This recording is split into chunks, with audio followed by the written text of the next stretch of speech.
Welcome to this episode of Monopoly in Real Life. Today we are going to talk about money. We're talking about you and money, and I have an amazing financial planner here with us today, Chris Featherstone. Full disclosure, he is my brother-in-law, so he was willing to come in and do this today with us. Chris has got some initials after his name and some other things, so I'm going to allow him to introduce himself so you get an idea of him and his background and why it's important to listen to him. Thanks, Dave. Appreciate it. Again, my name is Chris Featherstone, and I'm a certified financial planner, a chartered financial consultant. I have a business degree from Seattle University. Always wanted to help people figure out what their money does for them and how best to plan for that. So that's been the last 22 years almost now. Time flies. Time flies, yeah. Excited to be here today and talk a little bit about money. Well, and Chris is also modest. He's also one of the principal owners of Madison Park Capital, LLC, which puts him in the driver's seat for a lot of decision making. Well, we try to, a little bit of arm wrestling once in a while, but there's 3 owners. We've got 5 employees total, and we manage somewhere, and not including the little pullback in the markets the last couple months or so, but somewhere around $250 million. So not huge, not small, but we have a lot of great clients, and it's a lot of fun to help people out. Well, and I got to think your natural bent towards entrepreneurship really helps you with a lot of people and help them, especially with business people and others that are not necessarily just W-2 employees, but being able to talk to a wide spectrum of business owners also kind of helps that background. Yeah, I mean, certainly the time that I was a business owner prior to that helped. We, going back a little bit in time, my main business partner, Jeff, he and I met first at Morgan Stanley. This was, 20 plus years ago, and made a stop at another firm. And you're sort of a business owner, but you don't really handle the whole thing. So starting Madison Park back in 2014, you're doing payroll and you're doing taxes and you're trying to figure out a bottom line. And so, yeah, it really does put the next step of helping, because most of our clients are business owners of one sort or another. You are in the same seat as they are, and you understand their struggles and employees and just all the issues that they go and struggle through. And, hey, how do I do all this stuff? And, I've got to put my kids through college, and I got to, save for retirement, and I don't have 2 minutes to actually think about that stuff. So yeah, and that's haven't been there. Both of us been there. I mean, that's the stuff gets overwhelming, and that's why we've always said you seek out that professional, that guidance, that mentor, or whatever to help you kind of navigate those things. Whether it's an IT person or someone to help you plan retirement and college funds. It's the hardest thing, and most of their focus is where it should be, right? On either their business or their family, and sometimes things that are equally as important get forgotten about. Right. Well, and I think, a lot of us get caught up, especially when we're younger. Retirement is so far off that we don't give it the time and attention that it should get early on. You and I have had those conversations with people that put a program together 10, 15 years ago, and it kind of gets on an autopilot. As long as they're doing what they're supposed to do, everything works out, the adjustments in market and things like that. You plan for as much as you can, but it's getting a hold of that when you start early. Yep. And you can weather all these storms because you started early. And a lot of entrepreneurs, it's like, I'll just take care of that later. And a lot of people, whether they're entrepreneurs or not, we always think that day is going to come tomorrow. Yeah, and I think most people look at it and they think, my money is my biggest asset, right? The truth is time is your biggest asset. And if you're 18 or 20 or 22, something like that, and you have 50 years to compound, even a small amount of money can make a huge difference, right? So you don't have to start with, millions of dollars to end with millions of dollars. You can start with $50 a month, $100 a month. And then as you get a new job or a new raise, then that, just you keep putting more and more away. And eventually, when you get to the peak earning years, then you're maxing out hopefully you're maxing out your 401k and you're doing all those things. But those first deposits from 20 or 30 years prior all of a sudden become meaningful, right? And you go, wow, I had no idea that it would make that much of a difference. Well, and that's a beautiful segue into part of our conversation. It's, part of why I wanted to invite you today was to talk about savings, whether you're a renter or a homeowner, time, starting young. Some of the topics you and I've kind of bounced back and forth, inflation, what that impact looks like, some of those, and current market stuff. But let's go back to the savings thing. Let's touch more on that, because a lot of you out there don't realize you can save, right? A lot of people out there, if you go to and Dave Ramsey and I see differently on a couple topics. Dave doesn't think you need credit. I think you got to have credit if you want to be a homeowner. Yep. But savings, Dave's programs on savings and cost management, things like that, you just pointed out $50 at a young age can do amazing things over time. Yep. And I think part of it is instilling the habit of a savings. So let's talk about that. You're 20 years old. Hold on. Let's say you're 22 years old. You're either fresh into your job or fresh out of college. You got your first real income coming in. Structure that to me so that it's autopilot. So let me even back up a step from there. So part of our business is helping business owners manage their 401ks for their businesses, right? Okay. So part of that obviously is setting up the structure of the 401k, but then also doing meetings for their employees, right? Okay. And obviously when we go in there, one of the big things that we talk about is most of the people that are newer, are young, right? Right. So talk about how valuable that time is. And every day, every week, every year that you don't do it, it's not time that you can get back. And you only realize that when you're, of a certain age. And a certain haircut. Right? So we talk about that, and we make jokes about it because sometimes that's the easiest way to do it. But, a case of beer, right? Well, a case of good IPA. I was going to say back in our day when we surfed at the one end of the beer the counter, PBR level. Yeah, nowadays it's real money, right? So what's it worth to you, right? So now it's about choices, right? And if you make a choice to, let's say, not buy one case a month of a good IPA, what difference would that make in your life for a period of 20 or 30 years. So when people say, I can't save, I don't have any money, I literally spend everything. Well, that's not usually the case. And so we'll talk about, what a budget is, right? Most people don't like the word budget because it sounds restrictive. So we talk about spending plans. What's your spending plan? The women were married to her sisters, so.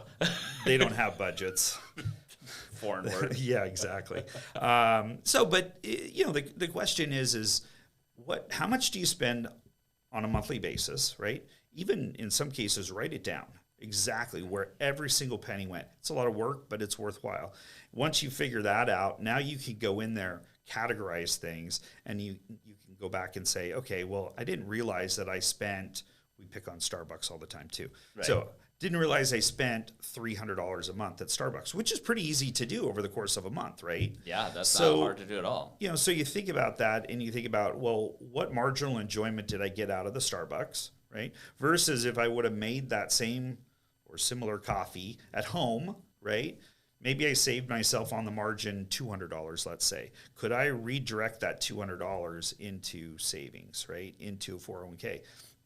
And by the way, if it's in a 401k and I don't want to get too far in the weeds, but right. If it's on the tax deferred side, that $200 doesn't actually really cost you the full $200 because you'll get a tax break for that. So it's not actually eating into the full $200. So it's a behavioral thing. And like you say, it's like going to the gym, right? What's the hardest part about going to the gym? Yeah, don't even go there. It's driving there, right? Right? Driving is the hardest part. Once you're there, yeah, you're in that mode, right?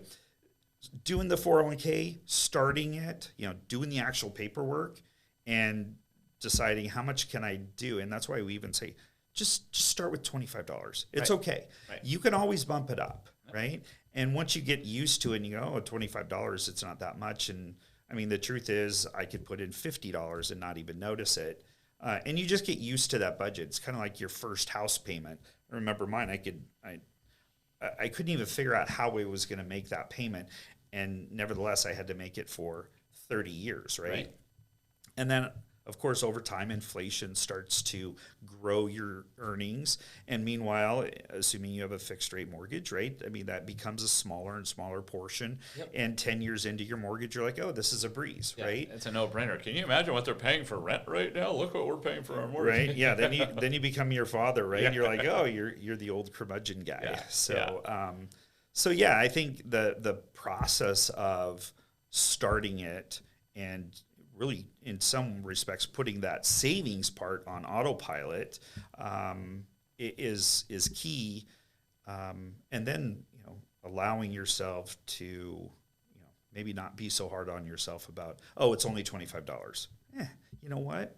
$25, if done for a long enough period of time, becomes real money. That's where most people fall down and say, oh, I'm only going to put $25 in. It's not going to make that much of a difference. Well, they're missing the greatest invention ever, which is compound interest, right? It's your money earning money on while you're sleeping. Yeah. And after what, you're right, 10% return on $25 isn't enough to move the needle, but 2,500 and 25,000 and 250. Exactly. It starts to add up after a while, and pretty soon you're making more. Obviously not in this type of environment, but in a normalized world, you might make more in your 401k than you earned for the entire year, right? As you get towards the end of your career. So it does add up, and it's a habit like anything else. So a couple things I'll take away from that. So if you work for a company that has a 401k, you should be doing it regardless. If you have a company that has a 401k that matches, you're being stupid, and I'll just put it out there, you're being stupid for not doing that, right? Because you're not putting, if they're going to give you, for every dollar you put in, up to a certain percentage, and they'll match, then you're giving away $1. I always say free money's the best money.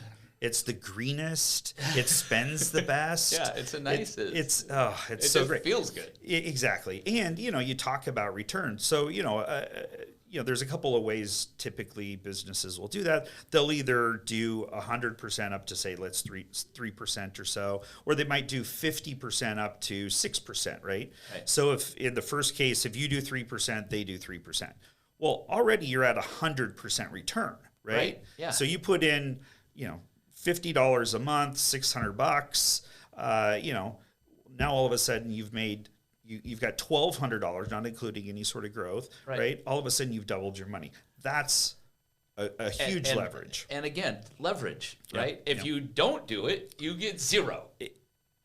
And so you've wasted two things, right? You've wasted the matching program, which is free money. You've also wasted that year of your life that you can't ever get back and save. You can't go back retroactive and say, oh, I want to redo age 25 because I was a knucklehead. Not to mention the tax deferral, like you've already kind of talked about, and that's your CPA question. But again, so the 401k, and some companies are small. They might have a simple IRA. I know when I had my company, I literally would have to beg my crew to put money into their simple IRA, and it was a really simple payroll deduction. And every time they got a pay raise, I would say, hey, you're getting a pay raise. Why don't we take a portion? Right. And the reality was a lot of people are just so short-sighted, and this is why we're talking. Yep. I don't want you to be short-sighted. I want you to be thinking about your future. So that's why we're talking. Right. Think about your future. So if you've got a 401k, you need to be signed up for it. You need to be applying for it, and especially if they're matching funds. If you don't have a 401k, you don't have a Roth IRA is really simple to set up. And so someone can do that. And I don't know that much about those, but I just know that that's a private person can do that through. Yeah. So, I mean, there's obviously a lot of different types of work plans. 401k, like you said, the simple IRA, which by just the wording of it is meant to be simple, right? There's used to be back in the day when I first got into the business. This is one of the reasons I got into this business was I was making too much money and the government was taking too much out in taxes. And so I read up and I knew I could do a SEP IRA. Okay. But back in the day, you were limited to 15%. And I knew that if I attached this other thing called a KEO plan, I could get 25%, right? So nowadays they don't do a KEO. And in some cases, some people do a SEP, but 401ks have now become because now they have owner only or single 401ks for just a individual 401k business owner. So there's lots of different ways, right? And then you've also got the individual side, the IRAs, the Roth IRAs, right? And those are just a difference of taxes, and we can get into that. But, the biggest takeaway, I think, from this is save, right? Right. Put some money away. Even if you think it's a small amount of money, it can add up to a pretty decent sum of money, 20, 30, 40 years down the road. And if you don't do it, you just lose that opportunity. Well, and I think the key is the habit forming part of it, right? The mindset, the habit, once you do it, it just becomes autopilot. And let's face it, today's payroll deduction, it's automatic deposit. I mean, if you don't have any of those plans, right, and you're not at a place where you're ready to talk to Chris about financial planning, you can have part of your payroll deducted and moved over to a savings account somewhere else. You don't even have to see it. Yeah. Every time you get a pay raise, take a portion of that and put it in that account. So, and then, so again, that whole habit forming and then baby stepping in maybe for some people. Well, and again, I think you kind of bring up another good topic of just actual savings, right? So yes, that's the work savings. It's long-term investment stuff. But maybe even before that, the rule of thumb is 3 to 6 months of savings, right? So if you have $4,000 a month worth of expenses on a monthly basis, you should have somewhere between, call it, $10,000 and $30,000 in your savings account.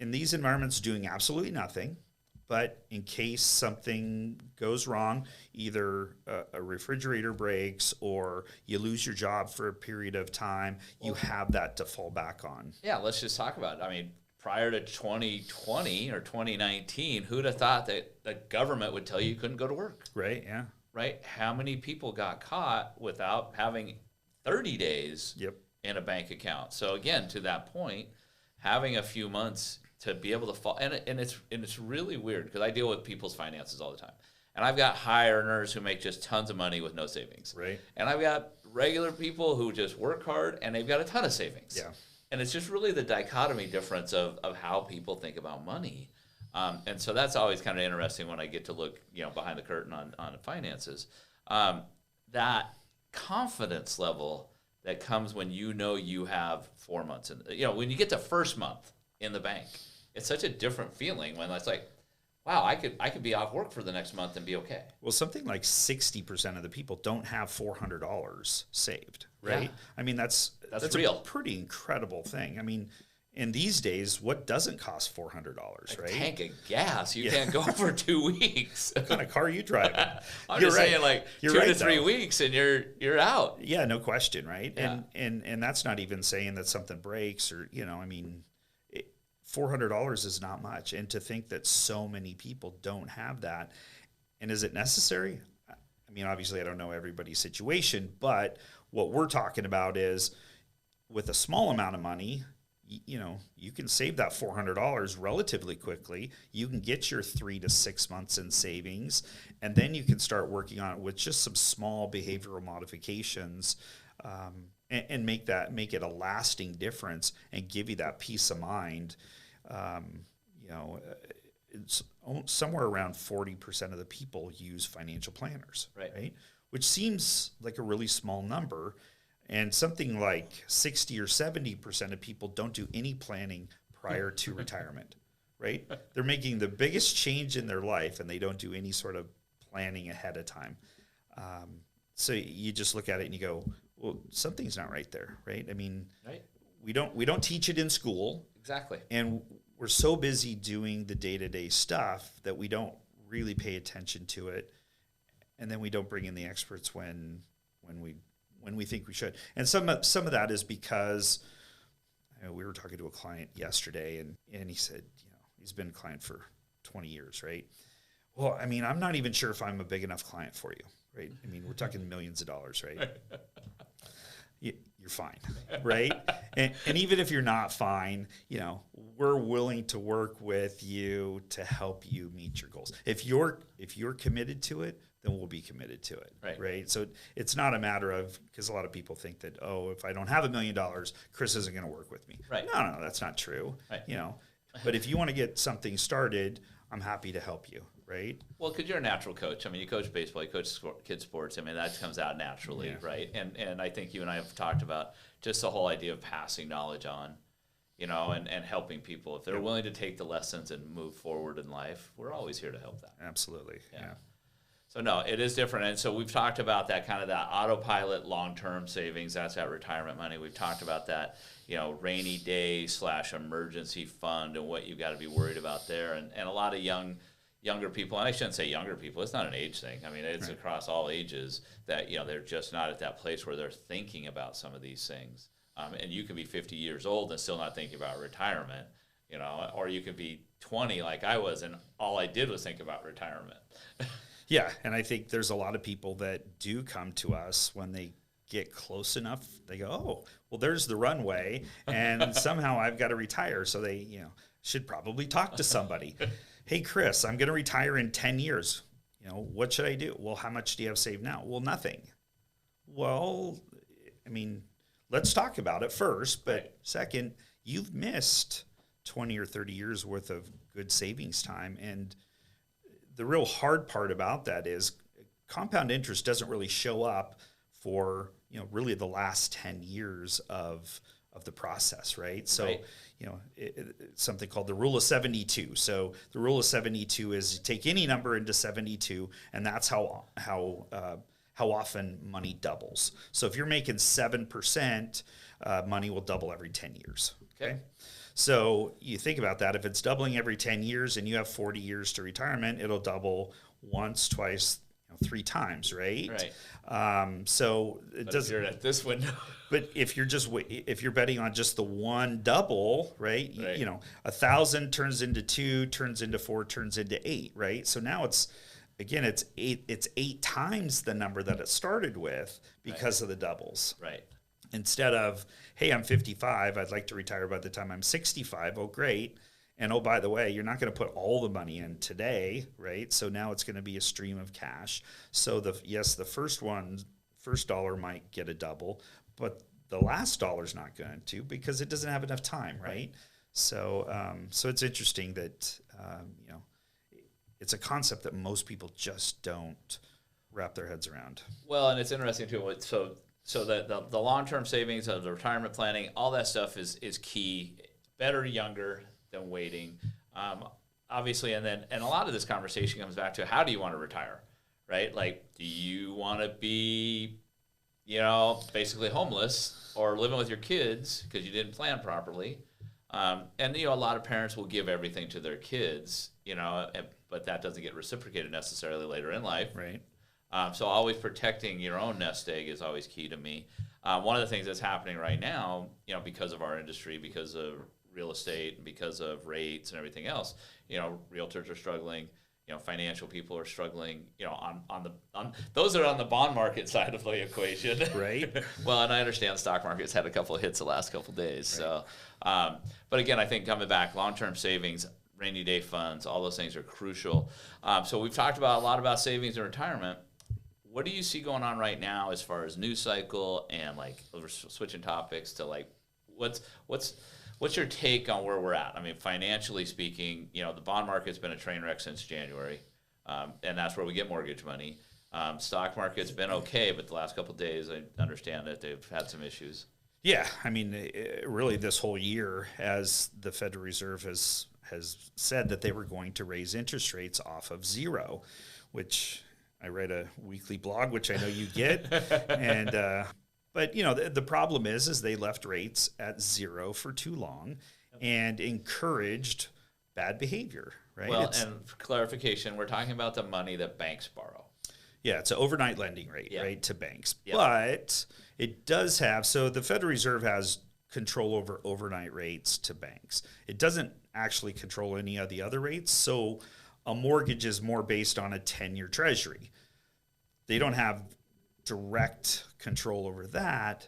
They have some ways to affect it by buying bonds or selling bonds. It's quantitative easing. Pretty complicated, but so they can have effect, but they don't directly fix those There's some prices. kind of like spinning wheels over here that impact. Yeah, just don't look behind the curtain. Yeah, pay no attention to the man behind the curtain. So as the Federal Reserve has said that they were going to raise rates, all of a sudden you started to see the shorter term parts of the Treasury, the 1 month, 3 months, 6 months, start to adjust to higher interest rates.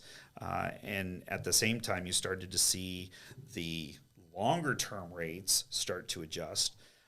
And you started to see those, what we call spreads, right. The spread between the longer and the shorter start to narrow, right? And typically what you'll see is when those go negative, meaning the short rates are higher, higher than the longer term rates, that's what we call an inverted curve. Right. And it's not normal, and it's not typically a good thing because most recessions are not caused by that, but it's leading indicator.